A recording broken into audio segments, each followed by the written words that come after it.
jimaan ummata keenyarra rakkoo fide biduuni shakkin hawaasa keenya kam godhe rakkisee jira akka malee godhee jira.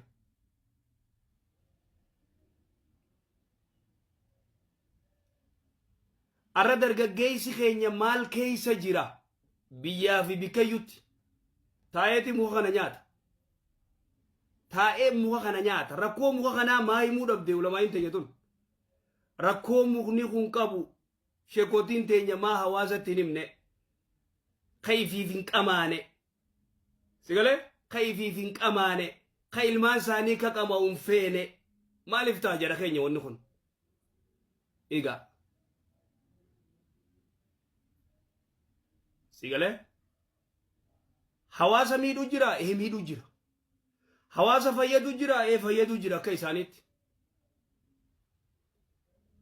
Dila gartee dargaggeessi kun dargaggeessi ijoollee nama 15 ama 14 jimaa kana nyaattu ulamaa'in tun itti dubbattee sheekootiin tun itti dubbattee maadhaa dhiisaan jenneen.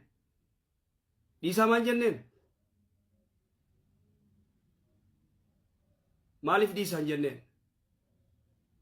Dargaggeessa gartee taa'ee sa'a 24 guyyaas qamaa olee halkan illee itti bulu kana akkamitti gartee ulamaa'in irraa dubbachuu dhabdee waan kana.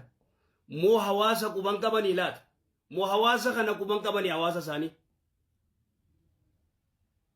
Ijoollee xixiqqishoo hattaa dabartee wanni biraa shamarran haayilaandii fi jimaas jala kaayyatanii deeman obboleessoo deeman maatti dubbachuu dhaban.